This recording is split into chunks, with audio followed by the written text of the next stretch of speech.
सदगृहस्थ कौन? 6 सब्जेक्ट क्या क्या है? पहला सब्जेक्ट है मातृदेवो भव। गृहस्थ में रहकर अपनी माँ की इतनी सेवा करो कि कम से कम 33 नंबर मिल जाए। बोलो मेरे संग, मातृदेवो भव। अब बोलो पितृदेवो भव। अपने पिता की इतनी सेवा कर लो कि कम से कम 33 नंबर मिल जाए पिता की। लेकिन आजकल तो तुम्हारी शादी होती है, पहले ही अपने माँ बाप को छोड़ के चले जाते हो।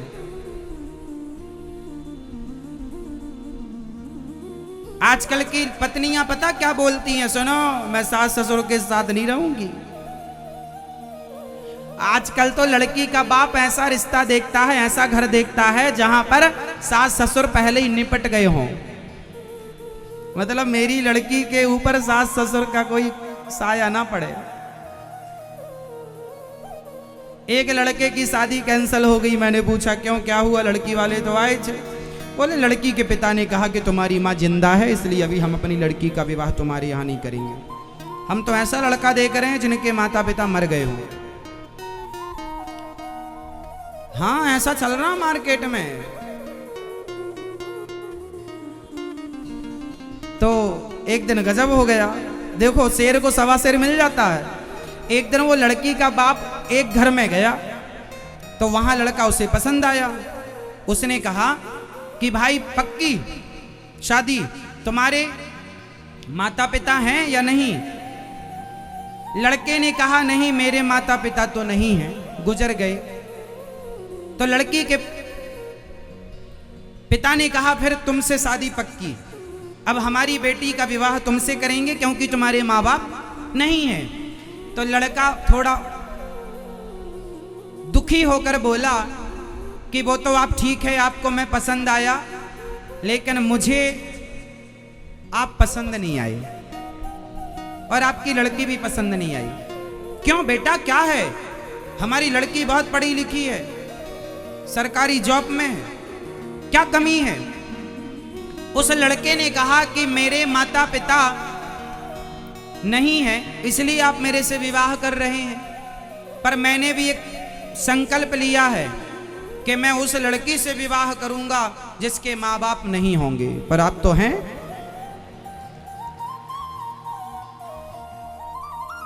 आप तो जिंदा हैं। उस लड़के को पता चल गया था कि ये लोग ऐसा ऐसा ढूंढ रहे हैं, तो उसको भी लगा कि चलो हम भी बोल ही दें इनसे। कुल मिलाकर के आज के जमाने में रिश्तों को निभाना नहीं चाहता कोई, रिश्तों को निभाना नहीं चाहता। और गलती बच्चों की तरफ से है कुछ, तो माता पिता की तरफ से भी कुछ गलतियां होती हैं। कुछ माता पिता भी अपने बच्चों के साथ एडजस्ट नहीं कर पाते, निभा नहीं पाते। थोड़ा दोनों को निभाना चाहिए, ठीक है। अब हुआ ये कि गृहस्थी का पहला सब्जेक्ट है माता की सेवा करना, माँ की सेवा। दूसरा विषय है पिता की इतनी सेवा के 33 नंबर मिल जाए। तीसरा विषय यह है कि आप मातृदेवो भव, पितृदेवो भव, अतिथि देवो भव।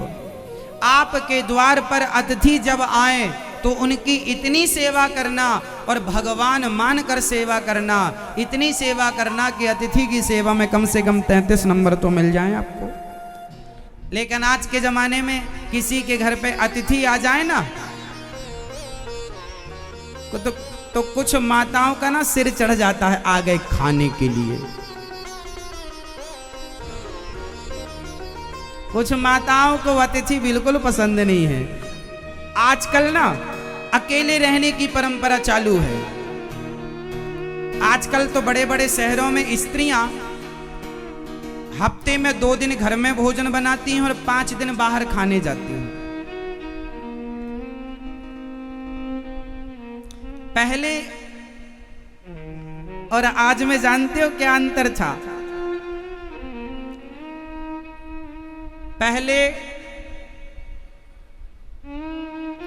पहले खाते घर में थे, पहले के जमाने में खाते घर में थे और निकालने बाहर जाते थे। और आज के जमाने में निकालते घर में हैं, खाने बाहर जाते हैं। उल्टा हो रहा है, हाँ या ना? पहले के लोग बाहर नहीं खाते थे, घर में। अरे पता नहीं बनाने वाला कैसे बना रहा है, इतनी गर्मी पड़ रही है साहब, पसीना टपके जा रहा है, और तुम पानी पूरी मस्त खा रहे हो, पसीना टपक रहा, तभी तो ज्यादा खारी खारी लग रही है इस समय। पसीना चू रहा है, टपक रहा है, और तुम्हें बाजार का खाना है। घर में क्यों नहीं खाना? अच्छा बनाओ, अच्छा खाओ, भोग लगा कर खाओ भगवान जी का।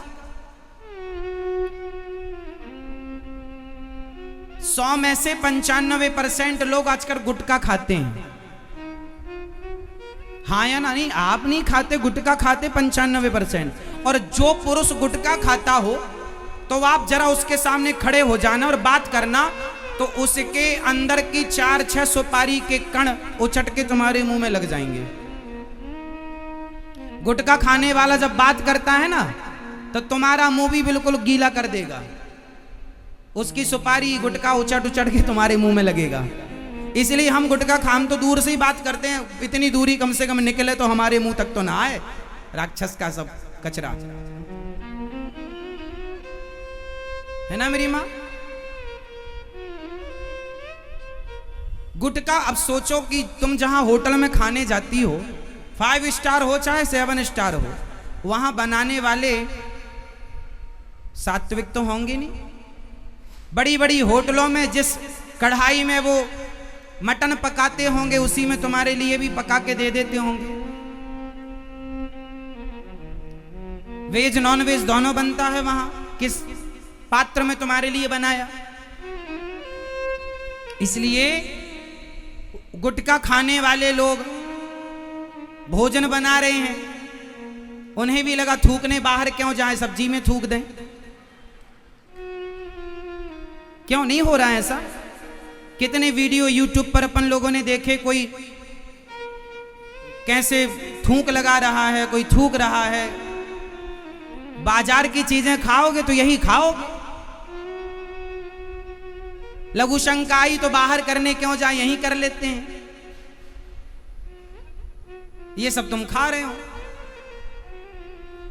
इसलिए हमारे यहां कहते हैं कि जैसा खाए अन्न, जैसा खाए अन्न वैसा रहे। अन्न से मन का संबंध है। आप अच्छा अन्न खाओगे तो मन अच्छा होगा, बुद्धि अच्छी होगी, विचार अच्छे होंगे। आप गलत अन्न खाओगे, मन गलत होगा, बुद्धि। आज मन गलत क्यों है? पहले इतना गलत नहीं था मन, क्योंकि पहले का आहार विहार शुद्ध था, खान पान शुद्ध था। पहले के लोग भोजन बनाते, तुलसी का पत्ता डालते, भोग लगाते, फिर प्रसाद खाते थे।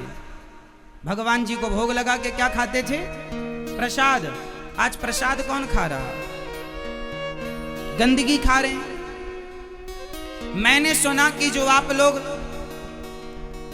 ये चाउमीन इत्यादि खाते हैं, जो मैगी इत्यादि है, मैगी आप लोग खाते हैं, ये मैदा की बनती है। और मैंने सुना जो अपने राजीव दीक्षित जी हैं, उन्होंने इन सब पे बड़ी बात कही। उन्होंने कहा कि ये सब सुअर के मांस, सुअर का जो मांस होता है, उनके सुअर का जो मांस होता है, उस कुछ विधि है, मांस से गुजारना पड़ता है इनको, तब जाकर के ये ऐसी होती हैं। तो कुछ ना कुछ मांस तो विदेशी चीजें हैं, और विदेश में तो सुअर का मांस खाते हैं, वहां तो कॉमन है। और ये मैगी इत्यादि सब विदेशी प्रोडक्ट है, भारतीय खाना नहीं है। ये मैगी इत्यादि, चाउमीन, बर्गर, ये भारतीय भोजन नहीं है। अब विदेशी है तो स्वाभाविक है कि वहां के हिसाब ढंग से वैसे ही बनता होगा, क्योंकि वहां तो सब कुछ मांसाहारी है। अब वो भारत में आप लोग खा रहे हैं। अरे भारत के लोगों का खान पान अलग है, विदेशी खान पान अलग है। वहां का खाना यहां सेट नहीं होता। हम भारतीय लोग हैं, हमारे यहां शुद्ध भोजन है, शुद्ध।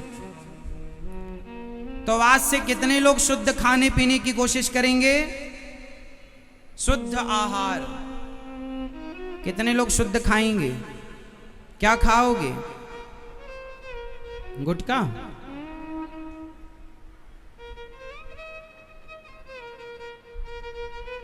अच्छा खाओ। हम तो बाहर जाते हैं साहब, भूखे रहते हैं, भूख लगे तो फल खा लेते हैं। बाहर फल खा लो, केला खरीद के खा लो, सेब खा लो, हम तो बाहर फल खा लेते हैं। खाते नहीं ज्यादा साहब। खाने पीने के लिए थोड़ी जी रहे हैं, जीने के लिए खा रहे हैं, थोड़ा जिए। कुछ लोग खाने के लिए जी रहे हैं, कुछ जीने के लिए खा रहे हैं। आप कौन से हैं? खाने के लिए जी रहे हैं। माता पिता की सेवा, पिता की सेवा करना, अतिथि की सेवा करना, 3 विषय हो गए गृहस्थी के। चौथा विषय है अतिथि देवो भव, आचार्य देवो भव। अपने गुरुजनों की, ब्राह्मणों की, संतों की इतनी सेवा कर लेना कि कम से कम 33 नंबर मिल जाएं। ये है चार सब्जेक्ट गृहस्थों के। पांचवा विषय है आप अपनी पत्नी और अपने रिश्तों को, ससुर है, सास है, अन्य साला है, अन्य भाई है, भाभी है, भतीजा, ये जो रिश्ते हैं, इन रिश्तों में इतने प्यार से रहो, इन रिश्तों को इतना बेहतर रखो कि हर रिश्ते आपको कहें कि वाह ये बहुत अच्छे हैं। पत्नी से अच्छा व्यवहार रखो, पत्नी आपकी खुश होकर ये कहे कि मेरे पति जैसा भगवान सबको दे, तब समझ लेना कि आपका 5वां सब्जेक्ट हो गया, 33 नंबर मिल गए। अब पत्नियां भी पति से इतना प्रेम और इतनी सेवा करें कि वो भी कह दे कि मेरी पत्नी जैसी सबको दे। पर पति लोग ऐसा कहते कम है, क्यों? पत्नी बेचारी कहती रहती मेरे पति जैसा सबको दे भगवान, मेरे पति नहीं कहते ज्यादा मेरी पत्नी जैसी सबको दे। जो कहते हैं वो अच्छे हैं, तब आप लोग कह दिया करो। आप कहते हैं कि नहीं मेरी पत्नी जैसी भगवान सबको? अच्छी हैं ये मैया हैं? आप अगले जन्म में इनको फिर से चाहेंगे पत्नी के रूप में? मैया पति कौन सा चाहिए आपको? यही 7 जन्म के लिए, और 8वें जन्म में फिर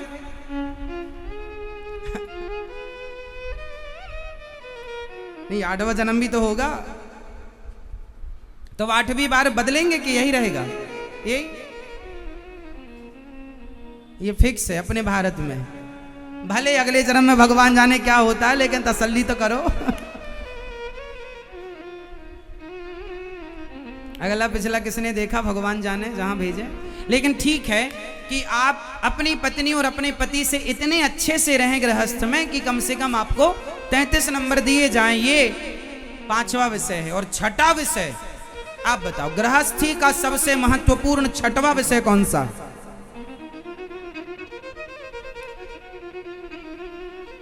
अपने बच्चों को इतना अच्छा संस्कार दो, इतना अच्छा संस्कार दो, अपने बच्चों को भगवान से जोड़ दो, संस्कारों से जोड़ दो, अपनी संस्कृति से जोड़ दो कि ईमानदारी से कमा कर खाएं, बेईमानी ना करें।